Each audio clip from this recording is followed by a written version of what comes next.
3 minggu sebelum G20, ada peristiwa yang membuat Amerika geram. Kita tahu di dalam pesta G20, acara hiburan yang sangat menawan, semua pemimpin delegasi menikmati acara yang Indonesia persembahkan. Namun ingat, national interest masing-masing negara tetap mereka dulukan. Salamannya Xi Jinping dengan Biden adalah diplomasi tingkat tinggi. Keduanya mengatakan apa yang sesungguhnya, bukan rencana di otak mereka.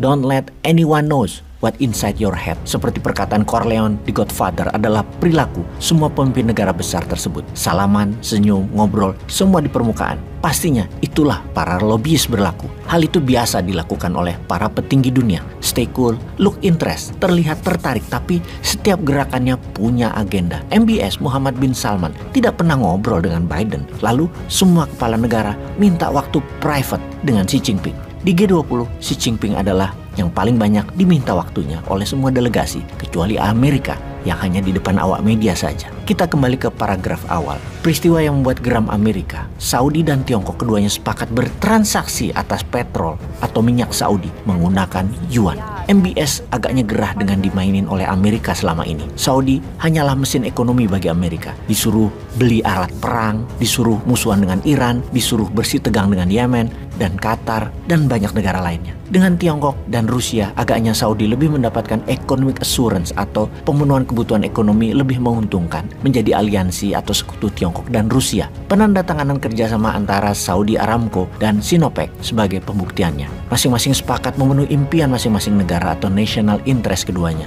Tiongkok mengamankan Belt Road Initiative sebagai pengendali distribusi dan Saudi memenuhi impian yang Saudi 2030 yang akan mengubah country action Saudi menjadi service country dan property country untuk melayani tamu Allah sampai akhir zaman. Kita semua tahu dalam 20 tahun terakhir tidak ada negara sepanjang sejarah dunia yang pernah membangun dengan demikian cepatnya, dengan demikian masifnya atas konstruksi dan bangunan kecuali Tiongkok. Lebih dari 4 miliar meter persegi bangunan dan infrastruktur termasuk jalanan, jaringan kereta api, bendungan, jalur irigasi, kantor, perumahan tinggal, dan lain sebagainya dibangun oleh Tiongkok.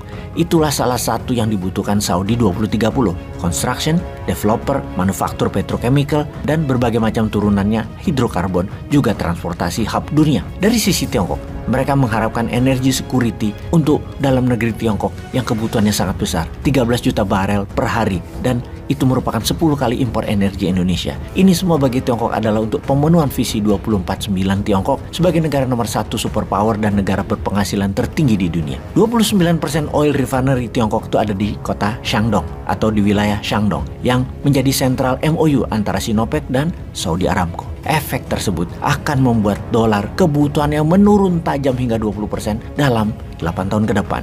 Dolar yang dicetak berdasarkan angin tersebut dulu diciptakan demand dengan petrodolar alias transaksi minyak petroleum harus pakai dolar. Sekarang pakai mata uang negara masing-masing. Amerika panik karena itu bawaannya Amerika tuh ingin perang aja. Mesin perang di mana-mana dipanasin. Bahkan Saudi diocok-ocok, didorong-dorong suruh perang dengan Iran. Sementara oleh Tiongkok, keduanya Saudi dan Iran dimasukkan ke dalam BRICS. Itu bagian dari MOU yang ditandatangani kedua negara termasuk menyetujui Saudi Arabia jadi member BRICS, aliansi ekonomi kawasan yang mengcover 50% penduduk dunia. Kemudian Tiongkok dengan pintarnya mengatakan akan membeli 5% Saudi Aramco sahamnya dengan nilai di atas harga pasar. Yang dijawab oleh pihak Saudi yaitu Wakil Menteri Ekonominya yaitu Muhammad Al-Tuwaijri. Bahkan kami mau menerima pembayaran tersebut dengan yuan dan produk-produk Tiongkok lainnya juga membeli panda bondnya Tiongkok. Pernyataan dalam jumpa pers di Riyadh tersebutlah mengejutkan Amerika karena artinya pernyataan ini mengakhiri perjanjian jangka panjang antara Amerika dengan Saudi di tahun 1945.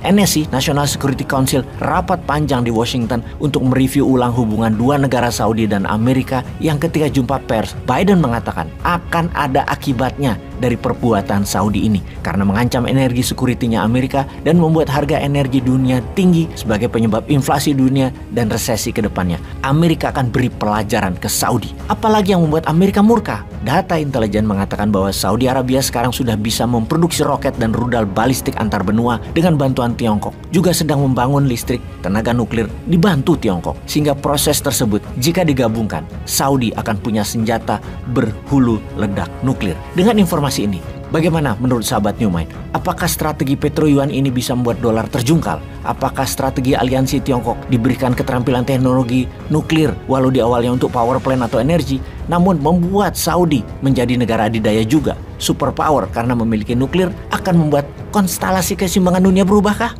Tiongkok endgamesnya 2049 adalah sebagai negara superpower bersama dengan para sekutunya adalah ancaman nyata bagi Amerika. Apakah sebelum semua kekuatan ini berkonsolidasi, apakah ada sebaiknya perang sekalian dengan tujuan utama adalah merobohkan komunis Tiongkok dan membuat Barat dan Amerika tetap pengendali world order, diawali dengan Taiwan menyatakan kemerdekaannya dan meminta Rusia menyerang dengan nuklir ke Ukraina? Siapa yang tahu? Kemarin selagi mata dunia menengok ke G20 di Turki, petinggi badan intelijen dua negara Amerika dan Rusia bertemu. Jadi Indonesia harus bagaimana?